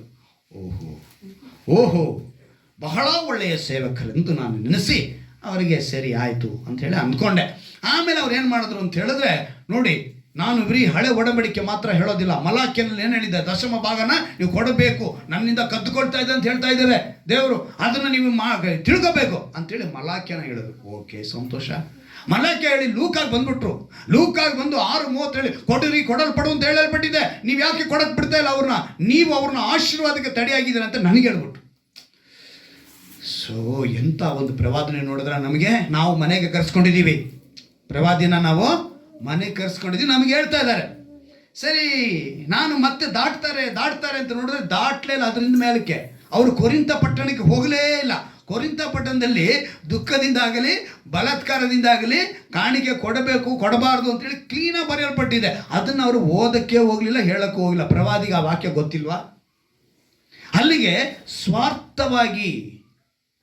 ಸ್ವಾರ್ಥಿಗಳಾಗಿ ವಿಶ್ವಾಸಿಗಳನ್ನ ಧರ್ಮಶಾಸ್ತ್ರದ ಕಾನೂನಿನ ಅಡಿಯಲ್ಲಿ ಅವ್ರನ್ನ ಭಯಾಯಿಸಿ ಕಾಣಿಕೆ ತೆಗೆದುಕೊಳ್ಳುವಂಥ ಸೇವೆಗಳು ಇವತ್ತು ಹೆಚ್ಚಾಗಿದೆ, ಪ್ರವಾದಿ ಅನ್ನೋ ಹೆಸರು ಹೇಳ್ಕೊಂಡು. ಆದರೆ ಇವತ್ತು ನಾವು ಏನು ತಿಳ್ಕೋಬೇಕು, ಅದನ್ನು ಸರಿಪಡಿಸ್ಕೋಬೇಕು. ನಾವು ತಿಳ್ಕೋಬೇಕು. ನಾನು ಸರಿಪಡಿಸ್ಕೊಂಡೆ, ಓಹೋ ಇವರಿಂಥವ್ರ. ಯಾಕಂದರೆ ನಾವು ಇದು ಏನಾಗಿದೆ, ಇವಾಗ ನನಗೆ ಯಾವುದು ಪ್ರೇರಣೆ ಬರ್ತಾ ಇದೆ, ದುರಾತ್ಮನ ಪ್ರೇರಣೆ. ಇದು ಅವನು ಪ್ರವಾದಿ ಅಂತಲೇ ಬಂದಿರ್ಬೋದು ಆ ಮನುಷ್ಯ. ಹೊಸಕೋಟೆಯಲ್ಲಿರೋರು ಹೆಸರು ಹೇಳೋದು ಬೇಡ, ಆಯಿತಾ? ಹೊಸಕೋಟೆಯಿಂದ ಒಬ್ಬರು ಸೇವಕರು ನಮ್ಮ ಮನೆಗೆ ಬಂದಿದ್ದು. ಸರಿ, ಅವ್ರ ವಿಷಯ ಅವ್ರಿಗಿರಲಿ. ಆದರೆ ನಾನೇನು ಹೇಳ್ತಿದ್ರೆ, ನಾವು ದೇವರ ವಾಕ್ಯದಲ್ಲಿ ಉಪದೇಶಕ್ಕೆ, ಖಂಡನೆಗೆ, ತಿದ್ದುಪಾಟಿಗೆ, ನೀತಿ ಶಿಕ್ಷೆಗೆ ಒಳಪಟ್ಟವರಾಗಿರಬೇಕು. ಆಗ ನಮಗೆ ದೈವ ಪ್ರೇರಿತವಾದದ್ದು ಅಂತ ತಿಳಿಯಲ್ಪಡುತ್ತೆ. ಇಲ್ಲಿ ಇಬ್ಬರು ಕುರಿತು ನಾನು ಹೇಳಿದೆ. ಈಗ ದುರಾತ್ಮನ ಪ್ರೇರಣೆ ಅಂದರೆ ಕೆಟ್ಟ ಪ್ರೇರಣೆ, ಕೆಟ್ಟ ಆಲೋಚನೆ, ಯಾವುದು ಅಂತೇಳಿ ಒಂದು ಹಳೆಯ ಒಡಂಬಡಿಕೆಯಲ್ಲಿ ಒಂದು ವಾಕ್ಯವನ್ನು ಓದೋಣ. ಒಂದು ಅರಸುಗಳು 21ನೇ ಅಧ್ಯಾಯ, 1 ಅರಸುಗಳು 21ನೇ ಅಧ್ಯಾಯ, 1 ಅರಸುಗಳು 21ನೇ ಅಧ್ಯಾಯ 25ನೇ ವಾಕ್ಯವನ್ನು ನೋಡುವಾಗ, ಹೆಂಡತಿಯಾದ ಇಸಬೇಲಳಿಂದ ಪ್ರೇರಿತನಾಗಿ ಯೆಹೋವನ ದೃಷ್ಟಿಯಲ್ಲಿ ಕೆಟ್ಟದಾಗಿರುವುದನ್ನು ಮಾಡುವುದಕ್ಕೆ ತನ್ನನ್ನೇ ಮಾರಿಬಿಟ್ಟ ಅಹಾಬನಂತ ದುಷ್ಟನು ಇನ್ನೊಬ್ಬನಿರಲಿಲ್ಲ. ಈಗ ಇಲ್ಲಿ ಕೂಡ ಹೆಂಡತಿನೇ ಇಸಬೇಲಳು ತನ್ನ ಗಂಡನಾದ ಯಾರಿಗೆ? ಆಹಾಬನಿಗೆ. ಆಹಾಬನೊಬ್ಬ ಅರಸನು. ಅವನಿಗೆ ಏನಂಗೆ ಹೇಳ್ಕೊಡ್ತಾಳೆ. ಏನು ಇಲ್ಲಿ ಒಂದು ಘಟನೆ ಏನು ನಡೆದಿದೆ ಅಂತ ಹೇಳಿದ್ರೆ, ಪಾಪ ಇಸ್ರಾಯೇಲನಿಗೆ ಸೇರಿದವನಾದ ಒಂದು ನಾಬೋತನು ಅಂತ ಇದ್ದ. ಅವನ ದ್ರಾಕ್ಷೆ ತೋಟವನ್ನು ಆಹಾಬನು ಕೇಳ್ತಾನೆ. ನನಗೆ ಆ ದ್ರಾಕ್ಷಿ ತೋಟ, ಈಗ ಕೆಲವ್ರು ಹೇಳ್ತಾರಲ್ಲ, ನಾವಿಲ್ಲಿ ಒಂದು ದೊಡ್ಡ ಫ್ಲ್ಯಾಟ್ ಕಟ್ತಾ ಇದ್ದೀವಿ, ನಿಮ್ಮದು ಸ್ಲಮ್ ಇಲ್ಲಿ ನಮಗೆ ಅಡ್ಡಿಯಾಗಿದೆ, ನೀವೇನು ಮಾಡಬೇಕು, ಖಾಲಿ ಮಾಡಬೇಕು ಅಂತ ದಬ್ಬಾಳಿಕೆ ಮಾಡ್ತಾರೆ ನೋಡಿ ಇವತ್ತು ರಾಜಕೀಯ ವ್ಯಕ್ತಿಗಳು. ಅದೇ ರೀತಿ ಆಹಾಬನು ಆವತ್ತಿನ ದಿವಸದಲ್ಲಿ ನನ್ನ ಅರಮನೆ ಪಕ್ಕದಲ್ಲಿ, ನನ್ನ ರಾಜ್ಯದ ಈ ಒಂದು ಅಂದವಾದ ತೋಟದ ಪಕ್ಕದಲ್ಲಿ ನಿನ್ನ ದ್ರಾಕ್ಷಿ ತೋಟ ನನಗೆ ತುಂಬ ಇದು ಕಾಣಿಸ್ತಿದೆ, ಆ ದ್ರಾಕ್ಷಿ ಕೊಟ್ಬಿಡು, ನಿನಗೆ ಬೇರೆ ಕಡೆ ನಾನು ದ್ರಾಕ್ಷಿ ತೋಟವನ್ನು ಕೊಡ್ತೀನಿ, ಇಲ್ಲ ಬೇರೆ ಒಂದು ಕ್ರಯವನ್ನೇ ನೀನು ಕೊಡ್ತೀನಿ, ಹಣನೇ ಕೊಡ್ತೀನಿ ಅಂತ ಹೇಳ್ತಾನೆ ನಾಬೋತನಿಗೆ. ಆದರೆ ನಾಬೋತನು ಹೇಳ್ತಾನೆ, ದೇವರು ಕೊಟ್ಟಿದ್ದ ನಾನು ಯಾವತ್ತೂ ಮಾರಲ್ಲ ಅಂತ. ಈ ಮುಖನ ಅವನು ಬೇಸರವಾಗಿ ಇಟ್ಕೊಂಡು ಮನೇಲಿ ಕುಳಿತಿರ್ತಾನೆ. ಹೆಂಡ್ತಿ ಬಂದು, ಏನಪ್ಪ ಏನು ತುಂಬ ಬೇಸರವಾಗಿ, ನಮ್ಮ ಆಡು ಭಾಷೆ ಹೇಳ್ಕೊಳ್ಳೋಣ, ಏನಂದರೆ ಏನು ಮಾಡೋದಮ್ಮ, ಈ ಥರ ಒಬ್ಬನು ಕೇಳ್ದ, ನಮ್ಮ ಒಂದು ನಾಡಿನ ಪ್ರಜೆನೇ, ಆದರೆ ಕೇಳಿದ್ರೆ ಕೊಡಲ್ಲ ಅಂತ. ನೀನೇನು ಅರಸನೇನೆಯ ನೀನು? ನಮ್ಮ ಭಾಷೆ ಹೇಳ್ಕೊಳ್ಳೋಣ, ನೀನು ಗಂಡಸೇನೆಯ? ಅವನು ಯಾವನ ಹೇಳ್ದಂತಂದ. ಆ ರೀತಿ ಮಟ್ಟಿಗೆ ನೀನೇನೆ ರಾಜನೇನೆಯ ನೀನು? ಹೋಗಿ ನಿನಗೇನು ಆ ಜಾಗ ಬೇಕಾ ಅಂಥೇಳಿ ಇವಳು ನಾಳೆ ಏನು ಮಾಡಿದ್ಲು, ಒಂದು ಪತ್ರ ಬರೀದ್ಲು, ಹಿರಿಯರನ್ನೆಲ್ಲ ಕರೆಸಿದ್ಲು. ಏನಂತ ಬರಲು, ರಾಜನಿಗೂ ದೇವರಿಗೂ ಇವನು ದೂಷಣೆ ಮಾಡ್ದ ಅಂತೇಳಿ ಒಂದು ಪತ್ರ ಬರೆದು ಹಿರಿಯರ ಕೈಲಿ ಕೊಟ್ಟರು. ಆವತ್ತಿನ ದಿವಸದಲ್ಲಿ ರಾಜನಿಗೂ ದೇವರಿಗೂ ದೂಷಣೆ ಮಾಡಿದ್ರೆ ಕಲ್ಲೆಸ್ತು ಕೊಲ್ಲಬೇಕು ಕಾನೂನು. ನಾಬೋತನನ್ನ ಕಲ್ಲೆಸ್ತು ಕೊಂದುಬಿಡ್ತಾರೆ. ನಾಬೋತನ ಕಲ್ಲೆಸ್ತು ಕೊಂದಿದ ತಕ್ಷಣ ದೇವದೂತ ಬಂದ, ಹೇಳ್ದ, ನೀನು ನಾಬೋತನ ಕಲ್ಲೆಸ್ತು ಕೊಂದಿದ್ದು ಅವನ ರಕ್ತವು ಕೂಗ್ತದೆಪ್ಪ. ಅವನು ಅದೇ ವಾಕ್ಯ ಏನಂತ ಹೇಳ್ಪಡಿದ್ರೆ ನೋಡಿ, 19ನೇ ವಾಕ್ಯ, ಅವನಿಗೆ ನೀನು ಕೊಲೆ ಮಾಡಿ ಸ್ವಾಸ್ಥ್ಯವನ್ನು ಸಂಪಾದಿಸಿಕೊಂಡಿಯಲ್ಲವೇ, ನಾಯಿಗಳು ನಾಬೋತನ ರಕ್ತವನ್ನು ನೆಕ್ಕಿದ ಸ್ಥಳದಲ್ಲೇ ನಿನ್ನ ರಕ್ತವನ್ನು ನೆಕ್ಕುವವು ಎಂಬುದಾಗಿ ಯೆಹೋವನನ್ನು ತಾನೆ ಅಂತೇಳಿ ವಿಷಯ ಬಂತು. ಇವನು ಗಡಗಡದ ನಡುತ್ತಾನೆ. ಆದರೆ ಹೆಂಡತಿ ಮಾತೆ ಪ್ರೇರಣೆಗೆ ಒಳಪಟ್ಟ, ದೇವರ ವಿಷಯದಲ್ಲಿ ದೂರವಾದ. ಇದು ಕೂಡ ಹೆಂಡತಿ. ಇವತ್ತು ಮುಖ್ಯವಾಗಿ ಗಮನಿಸ್ಕೊಳ್ಳಿ, ಒಂದು ಕುಟುಂಬಕ್ಕೆ ಗಂಡನಾಗ್ಬೋದು, ಹೆಂಡತಿ ಆಗ್ಬೋದು, ನೀವು ಯಾವ ಪ್ರೇರಣೆಯಲ್ಲಿ ಇದ್ದೀರಾ, ಯಾವ ಪ್ರೇರಣೆಯಲ್ಲಿ ಬದುಕ್ತಾ ಇದ್ದೀರಾ. ನಿಮಗೆ ಗಂಡ ಒಳ್ಳೆ ಪ್ರೇರಣೆ ಕೊಡಬೇಕು, ಹೆಂಡತಿ ಒಳ್ಳೆ ಪ್ರೇರಣೆ ಕೊಡಬೇಕು. ಎರಡು ತಪ್ಪಾದರೆ ನರಕಕ್ಕೆ ನಾವು ಗುರಿಯಾಗ್ತೀವಿ. ವಿಶ್ವಾಸ ಆದ ಮೇಲೆ ತುಂಬ ಎಚ್ಚರಿಕೆಯಿಂದ ಇರಬೇಕು.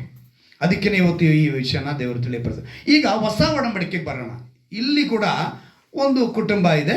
ಅದನ್ನು ಅವ್ರು ಏನು ಮಾಡ್ತಾರೆ, ಯಾಕಂದರೆ ದುರಾತ್ಮನ ಪ್ರೇರಣೆ ಅನ್ನೋದನ್ನು ಹೇಳಲ್ಪಡಿದೆ. ಅಪೊಸ್ತಲ ಕೃತ್ಯಗಳೇ ತೆಗೆದುಕೊಳ್ಳೋಣ, 5ನೇ ಅಧ್ಯಾಯಕ್ಕೆ ಹೋಗೋಣ. ಅಪೊಸ್ತಲ ಕೃತ್ಯಗಳೇ 5ನೇ ಅಧ್ಯಾಯಕ್ಕೆ ಹೋಗೋಣ.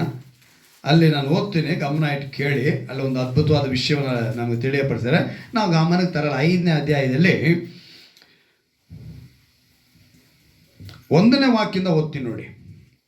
ಆದರೆ ಅನನೀಯನೆಂಬ ಒಬ್ಬ ಮನುಷ್ಯನು ಸಪ್ಪೆರಳೆಂಬ ತನ್ನ ಹೆಂಡತಿಯ ಸಮೇತ ಒಂದು ಭೂಮಿಯನ್ನು ಮಾರಿ ಹೆಂಡತಿಯ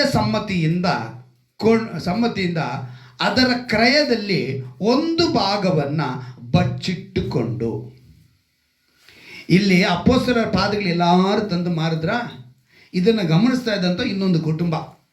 ಈ ಕುಟುಂಬಕ್ಕೆ ಒಂದು ಪ್ರೇರಣೆ ಆಯಿತು, ನಾವು ಕೂಡ ಏನು ಮಾಡೋಣ, ಮಾರಿ ಅವ್ರ ಪಾದದಲ್ಲಿ ಇಡೋಣ ಅಂತ. ಪ್ರೇರಣೆನೂ ಒಳ್ಳೆಯದಾಗೆ ಬಂತು. ಆದರೆ ಬಂದ ನಂತರ ವಂಚನೆಗೆ ಒಳಪಟ್ಟವಳು ಆಕೆ, ಅವನ ಹೆಂಡತಿ. ಏನಂತ ಬಂತು ನೋಡಿ, ಅವನ ಹೆಂಡತಿಯ ಸಮ್ಮತಿಯಿಂದ ಅದರ ಕ್ರಯದಲ್ಲಿ ಒಂದು ಭಾಗವನ್ನು ಬಚ್ಚಿಟ್ಟುಕೊಂಡು ಒಂದು ಭಾಗವನ್ನು ತಂದು ಅಪೊಸ್ತಲರ ಪಾದಗಳ ಬಳಿಯಲ್ಲಿ ಇಟ್ಟನು. ಏನು ಮಾಡಿದ್ನಂತವನು? ಒಂದು ಭಾಗನ ಬಚ್ಚಿಟ್ಕೊಂಡ. ಆಗ ದೇವ ಮನುಷ್ಯನು ಹೇಳ್ತಾನೆ ನೋಡಿ, 4ನೇ ವಾಕ್ಯ, ಆ ಆಸ್ತಿ ಇದ್ದಾಗ ನಿನ್ನದಾಗಿಯೇ ಇತ್ತಲ್ಲಪ್ಪ. ಆಸ್ತಿ ನಿಲ್ತಾನೆ ಮೊದಲೇ, ನಿನ್ನದಾಗಿಯೇ ಇತ್ತಲ್ಲ. ಮಾರಿದ ಮೇಲೆಯೂ ಬಂದ ಹಣವು ನಿನ್ನ ಅಧೀನದಲ್ಲೇ ಇತ್ತು. ಮಾರಿದ ಮೇಲೂ ಹಣ ನಿನ್ನ ತನ್ನೇ ಇತ್ತು.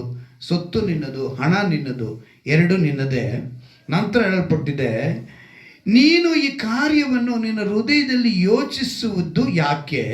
ನೀನು ಸುಳ್ಳಾಡಿದ್ದು ಮನುಷ್ಯರಿಗೆಲ್ಲ, ದೇವರಿಗೆ ಆಡಿದ್ದಿ. ಅಂದರೆ ಇವನು ಪ್ರೇರಿತವಾಗಿ ದೇವರಿಗೆ ಕೊಡ್ತೀನಿ ಅಂತ ಹೇಳ್ಕೊಂಡ್ಬಿಟ್ಟಿದ್ದಾನೆ. ಏನು ಮಾಡ್ಬಿಟ್ಟಿದ್ದಾನೆ ಇವನು? ಕೊಡ್ತೀನಿ ಅಂತ ಆರ್ಕೆ ಮಾಡ್ಕೊಂಡ್ಬಿಟ್ಟಿದ್ದಾನೆ. ಇವತ್ತು ತುಂಬ ವಿಶ್ವಾಸಿಗಳಲ್ಲಿ ಇದೊಂದು ಸಮಸ್ಯೆ ಇದೆ. ಹೇಳ್ತಾರೆ, ಏನು ಮಾಡಲ್ಲ, ಆರ್ಕೆ ತೀರಲ್ಲ. ಆಮೇಲೆ ನಾನಾ ವಿಧವಾದ ಸಂಕಟಕ್ಕೆ ಬರ್ತಾರೆ, ಸಮಸ್ಯೆಗಳಿಗೆ ಬರ್ತಾರೆ. ಇಲ್ಲಿ ಈ ಗಂಡ ಅಂತ ಇಬ್ಬರು ಸತ್ತೋತಾರೆ.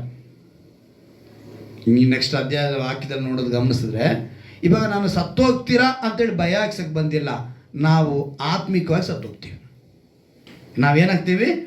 ಆತ್ಮಿಕವಾಗಿ. ಯಾಕಂದ್ರೆ ನೀವು ಯಾರಿಗೆ ಸುಳ್ಳು ಹೇಳಿದ್ದೀರಾ? ದೇವರಿಗೆ ಸುಳ್ಳು ಹೇಳಿದ್ದೀರಾ. ಹರಕೆ ಮಾಡ್ಕೊಂಡಿದ್ದೀರಾ, ನಾನು ಹಿಂಗೆ ಇರ್ತೀನಿ, ನಾನು ದೇವರಿಗೆ ಇದನ್ನು ಕೊಡ್ತೀನಿ, ನಾನು ದೇವರೊಂದಿಗೆ ಈ ಥರ ಸಮಯ ಕಳೀತೀನಿ, ನಾನು ದೇವರೊಂದಿಗೆ ಈ ರೀತಿ ಮಾತನಾಡ್ತೀನಿ, ದೇವರಿಗೆ ನಾನು ಇಂಥ ಸಂಬಳದಲ್ಲಿ ಇಷ್ಟು ಕೊಡ್ತೀನಿ, ನನ್ನ ಆದಾಯದಲ್ಲಿ ಇಷ್ಟು ಕೊಡ್ತೀನಿ, ನನ್ನ ಒಂದು ಆಶೀರ್ವಾದದಲ್ಲಿ ಇಷ್ಟು ಕೊಡ್ತೀನಿ ನೀವು ಅಂದ್ಕೊಂಡಿದ್ದೀರಾ. ಅಂದುಕೊಂಡ ಮೇಲೆ ನೀನು ಕೊಟ್ಟಿಲ್ಲ ಅಂತ ಹೇಳಿದ್ರೆ ನೀನು ಆಡಿದ್ದು ಯಾರಿಗೆ ಸುಳ್ಳು? ಇಲ್ಲಿ ಕೂಡ ಒಂದು ಕುಟುಂಬ ಅಂತ ತೋರಿಸ್ತೆ, ಅಲ್ಲಿ ಕೂಡ ಒಂದು ಕುಟುಂಬ ಅಂತ ತೋರಿಸ್ತೆ. ಎರಡನ್ನೂ ಯಾವುದು ಎಲ್ಲಿಂದ ಅಂತೆ? ಹೆಂಡತಿಯಿಂದ ಪ್ರೇರಣೆ, ದುಷ್ಟ ಪ್ರೇರಣೆ, ದುರಾತ್ಮನ ಪ್ರೇರಣೆ, ಕೆಟ್ಟ ಆಲೋಚನೆ. ಈಗ ನಾವು ಏನು ಮಾಡಬೇಕು? ನಾವು ಯಾವತ್ತೂ ಕೂಡ ಈ ದುಷ್ಟ ಪ್ರೇರಣೆಗಳಿಗೆ ಒಳಪಡಬಾರ್ದು. ಅಂದರೆ ನಾವು ಸುಳ್ಳಾಡಿದ್ದು ತಿಳ್ಕೊಬೇಕು. ಈಗ ನಮಗೆ ಈ ದುಷ್ಪ್ರೇರಣೆಗೆ ಇನ್ನೊಂದು ವಿಷಯ ನಿಮ್ಗೆ ಹೇಳ್ತೀನಿ. ಯಾಕಂದ್ರೆ ಹೇಳಿದ್ರೆ ರೋಮಾಪುರದವರಿಗೆ 15ನೇ ಅಧ್ಯಾಯದಲ್ಲಿ ಒಂದು ಮಾತು ಬರೆಯಲ್ಪಟ್ಟಿದೆ. ರೋಮಾಪುರದವರಿಗೆ 15ನೇ ಅಧ್ಯಾಯ ತೆಗೆದುಕೊಳ್ಳಿ. ದುಷ್ಪ್ರೇರಣೆಗೆ ಹೇಳ್ತೀನಿ ನಾನು. 15ನೇ ಅಧ್ಯಾಯ ತೆಗೆದುಕೊಳ್ಳಿ, ನಾನು ಹೇಳ್ತೀನಿ ನೋಡಿ. 20ನೇ ವಾಕ್ಯ ಓದ್ತೀನಿ, ಗಮನ ಇಟ್ಟು ನೋಡಿ. ಮತ್ತೊಬ್ಬರು ಹಾಕಿದ ಅಸ್ಥಿವಾರದ ಮೇಲೆ ಕಟ್ಟಬಾರದೆಂದು ಮನಸ್ಸಿನಲ್ಲಿ ನೆನೆಸಿ ಇತರರ ಕ್ರಿಸ್ತನ ಹೆಸರನ್ನು ತಿಳಿಸಿದ ಕಡೆಯಲ್ಲಿ ಸುವಾರ್ತೆಯನ್ನು ಪ್ರಕಟಿಸಿದಲೆಂಬುದಾಗಿ ನಿಷ್ಕರ್ಷೆ ಮಾಡಿಕೊಂಡನು. ಇದು ಮಾಡ್ಕೊಂಡಿದ್ದು ಯಾರು ಅಂತ ಹೇಳಿದ್ರೆ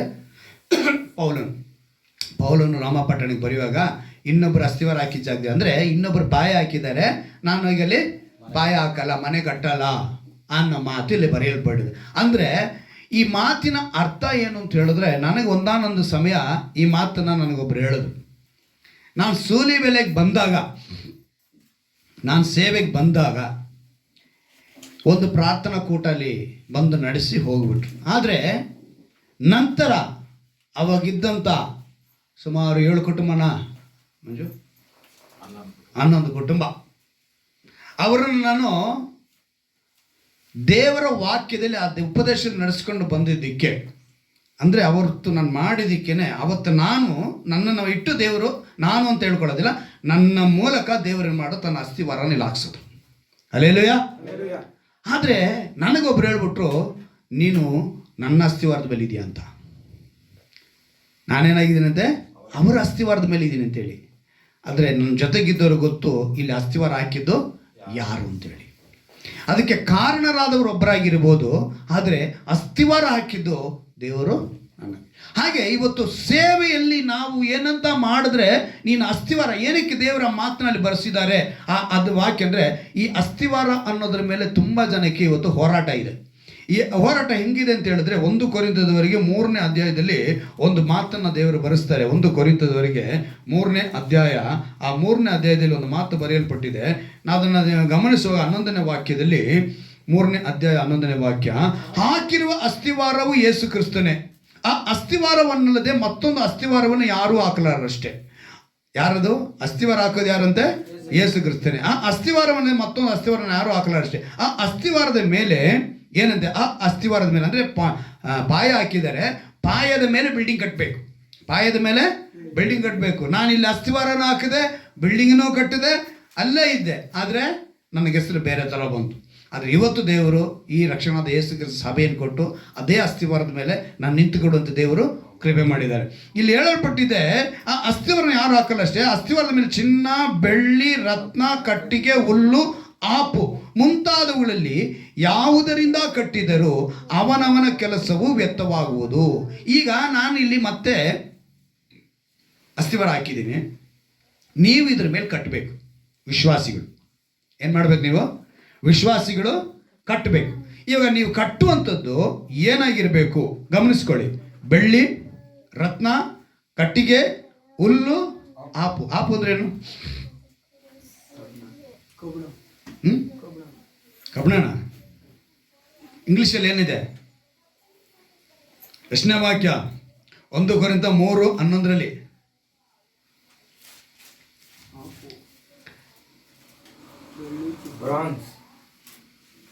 ಇಲ್ಲ, ಅದು ಕಾಪರ್.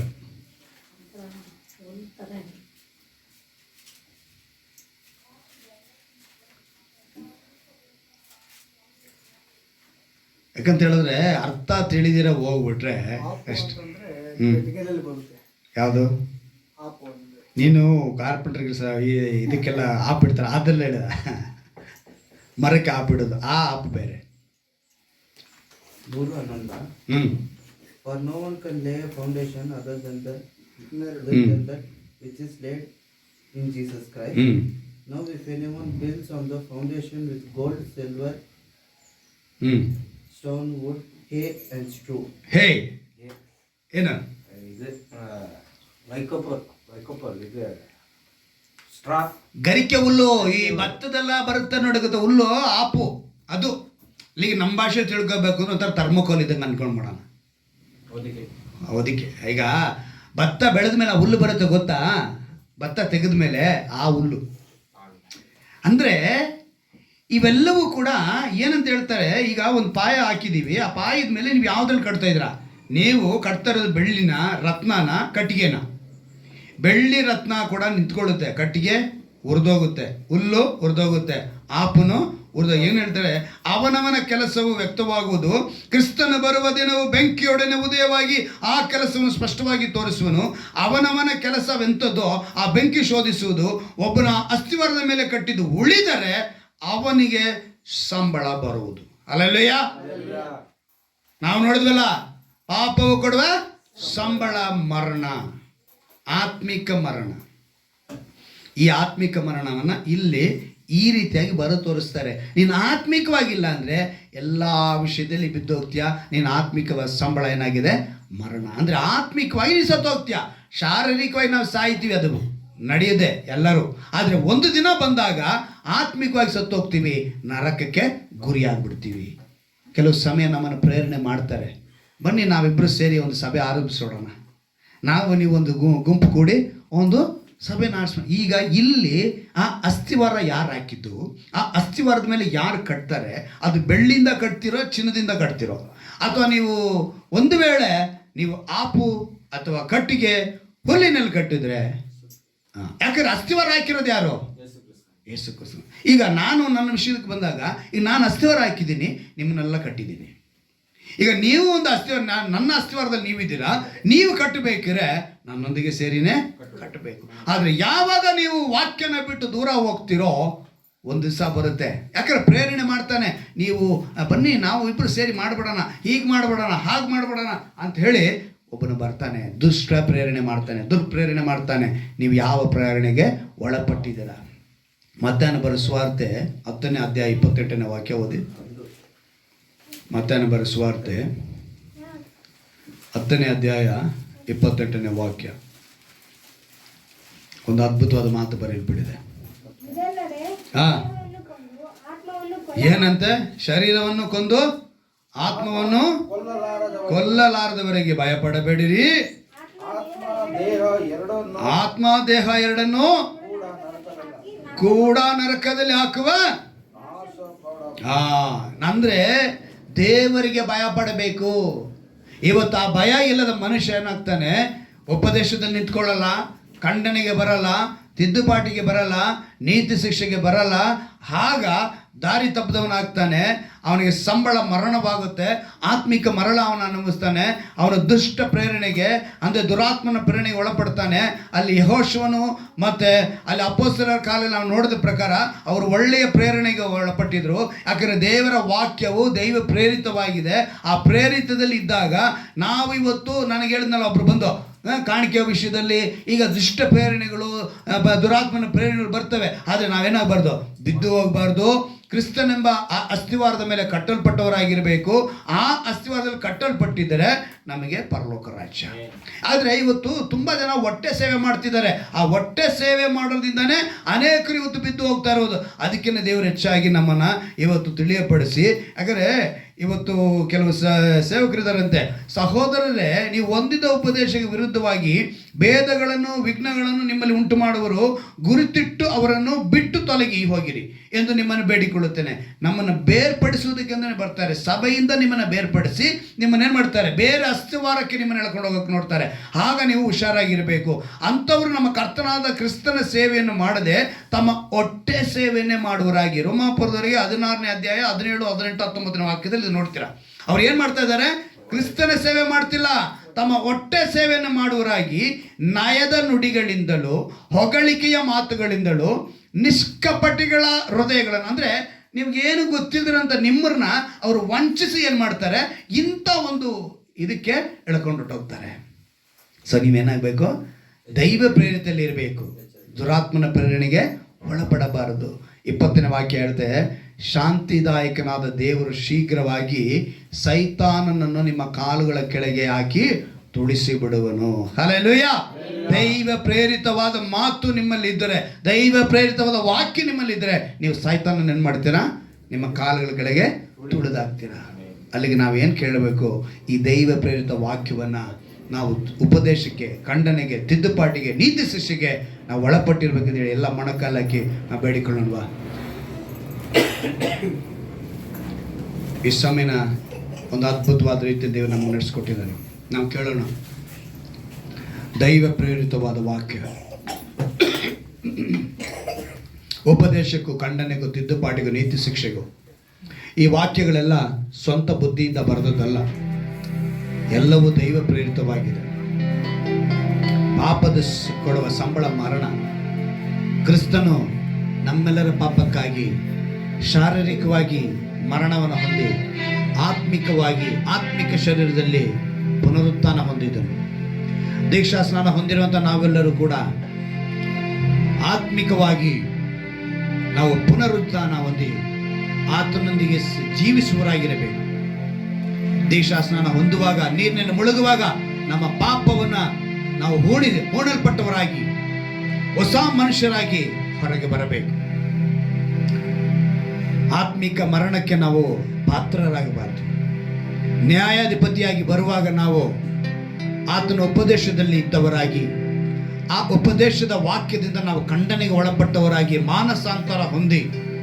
ಮಾನಸಾಂತರ ಹೊಂದುವವರು ತಿದ್ದುಪಾಟಿಗೆ ವಿಧೇಯರಾಗಿ, ಆ ವಿಧೇಯರಾಗಿರುವಂಥ ನಾವು ನೀತಿಗೆ ಗುರಿಯಲ್ಪಟ್ಟು ಆ ನೀತಿಯಿಂದ ನಾವು ಪರಲೋಕ ರಾಜ್ಯವನ್ನು, ನಿತ್ಯ ಜೀವನ ಪಡೆದುಕೊಳ್ಳುವುದಕ್ಕೆ ಅವ್ರು ಹೇಳ್ತಾರೆ, ಆತ್ಮವನ್ನು ದೇಹವನ್ನು ಕೊಲ್ಲುವ ಆತನಿಗೆ ಭಯಪಡಿರಿ, ಎರಡನ್ನೂ ನರಕವನ್ನು ಹಾಕೋದಕ್ಕೆ ಶಕ್ತಿಯುಳ್ಳ ದೇವರು ನೀನು ನಾನು ಆರಾಧಿಸೋ ದೇವರು, ಆತನಿಗೆ ನಾವು ಭಯಪಡೋಣ. ಆಗ ಭೂಮಿಗೆ ಆಕಾಶ ಎಷ್ಟು ಉನ್ನತವೋ ಅಷ್ಟು ಉನ್ನತವಾಗಿರುತ್ತದೆ ಆತನ ಕೃಪೆ. ನಮ್ಮನ್ನು ಒಪ್ಪಿಸಿಕೊಟ್ಟಾಗ ಕರ್ತನ ದೊಡ್ಡ ಕಾರ್ಯಗಳನ್ನು ಮಾಡುವನಾಗಿರ್ತಾನೆ. ಅವ್ರು ಹೇಳ್ತಾರೆ, ಎಲ್ಲ ಕಷ್ಟಪಡುವವರೇ, ಹೊರೆ ಹೊತ್ತವರೇ, ನೀವೆಲ್ಲರೂ ನನ್ನ ಬಳಿಗೆ ಬಂದಿರಿ, ನಾನು ನಿಮಗೆ ವಿಶ್ರಾಂತಿ ಕೊಡುವೆ. ಯಾಕಂತ ಹೇಳಿದ್ರೆ ಯಾರೂ ನಾಶವಾಗಬಾರ್ದು. ಯಾವನಾದರೂ ನಾಶವಾಗುವುದಿಲ್ಲ, ಆತನು ಇಷ್ಟಪಡದೆ ಎಲ್ಲರೂ ತನ್ನ ಕಡೆಗೆ ತಿರುಗಿಕೊಳ್ಳಬೇಕೆಂದು ಅಪೇಕ್ಷಿಸುವನಾಗಿದ್ದು ನಿಮ್ಮ ವಿಷಯದಲ್ಲಿ ದೀರ್ಘ ಶಾಂತಿ ಉಳ್ಳವನಾಗಿದ್ದಾನೆ. ನಿಮ್ಮ ವಿಷಯಗಳಲ್ಲಿ ದೀರ್ಘ ಶಾಂತಿ ಉಳ್ಳವನಾಗಿದ್ದಾನೆ. ಆತನು ಅತಿ ಶೀಘ್ರದಲ್ಲಿ ಬರುವನಾಗಿದ್ದಾನೆ. ನಾವು ಯಾರು ನಾಶವಾಗಬಾರ್ದು, ತಡ ಮಾಡ್ತಾ ಇರೋದು ನಾಶವಾಗಬಾರ್ದು ಅಂತೇಳಿ ನಾವು ಪರಲೋಕ ರಾಜ್ಯ ನಿತ್ಯ ಜೀವಕ್ಕೆ ಸೇರುವರಾಗಿರಬೇಕು. ದುರಾತ್ಮನ ಪ್ರೇರಣೆಗೆ, ಆ ದಿವಸದಲ್ಲಿ ಇಸಬೇಲಳ ಪ್ರೇರಣೆಗೆ ಒಳಪಟ್ಟಂತೆ, ಅನನೀಯ ಸಫರಳ ಪ್ರೇರಣೆಗೆ ಒಳಪಟ್ಟಂತೆ ದೇವರ ಬಳಿ ನಾವೇನಾದ್ರು ಅರಿಕೆ ಮಾಡಿದ್ದೇವಾ? ಇವತ್ತು ಒಪ್ಪಿಸಿಕೊಡೋಣ. ಅಪ್ಪ, ಅದನ್ನು ನೆರವೇರಿಸುತ್ತಾನೆ ಕರ್ತನೆ, ನಾನು ನಿನಗೆ ಯಾವಾಗಲೂ ಸಾಕ್ಷಿಯಾಗಿರುತ್ತೇನೆ ಅಂತ ಹೇಳಿ ಒಪ್ಪಿಸಿಕೊಡೋಣ. ಇವತ್ತು ಕೇಳಿದ ವಾಕ್ಯಗಳೆಲ್ಲವೂ ಕೂಡ ನಾವು ಕ್ರಿಸ್ತನಲ್ಲಿ ಅಸ್ತಿವಾರ ಹಾಕಿಕೊಂಡವರಾಗಿರಬೇಕು. ಯಾಕಂದರೆ ಆತನು ಬರುವಾಗ ಬೆಂಕಿಯೊಂದಿಗೆ ಬರುತ್ತಾನೆ. ಆಗ ಅದು ಬೆಳ್ಳಿ ರತ್ನವಾಗಿದ್ದರೆ ನಿಂತುಕೊಳ್ಳುತ್ತದೆ, ಕಡ್ಡಿ ಹುಲ್ಲು ಆಪು ಆಗಿದ್ದರೆ ಉರಿದು ಹೋಗುತ್ತದೆ. ಇವತ್ತು ಯಾವ ಅಸ್ತಿವಾರದ ಮೇಲೆ ನೀನು ಕಟ್ಟಲ್ಪಡುತ್ತಾ ಇದ್ದಿ? ಕ್ರಿಸ್ತನ ಉಪದೇಶದಲ್ಲಿ ನೀನು ಕಟ್ಟಲ್ಪಡ್ತಾ ಇದ್ರೆ ಆ ಸಭೆಗೆ ವಿಧೇಯನಾಗಿರು, ಆ ಸಭೆಯಲ್ಲಿ ನೆಲೆಗೊಂಡಿರು. ದುರಾತ್ಮನ ಪ್ರೇರಣೆಗೆ ಒಳಪಡಬೇಡ. ಅನೇಕ ಬಾರಿ ನಿನ್ನನ್ನು ಹುಡುಕಿ ಬಂದಿರುತ್ತೆ ದುರ್ಪ್ರೇರಣೆಗಳು. ಸಭೆ ಆರಂಭಿಸುವುದಕ್ಕಾಗಿ, ಪ್ರಾರ್ಥನೆ ನಡೆಸುವುದಕ್ಕಾಗಿ ನಿನ್ನ ಬಳಿ ಯಾವುದಾದ್ರೂ ಪ್ರೇರಣೆ ಬಂದಿದ್ದರೆ ಇವತ್ತು ನೀನು ಒಪ್ಪಿಸಿಕೊಡು. ದೇವರೇ, ನಾನು ಆ ರೀತಿಯಾಗಿರಬಾರದು ಕರ್ತನೆ, ನಿನ್ನ ಅಸ್ತಿವಾರದಲ್ಲಿ ನಾನು ಕಟ್ಟಲ್ಪಡಬೇಕು.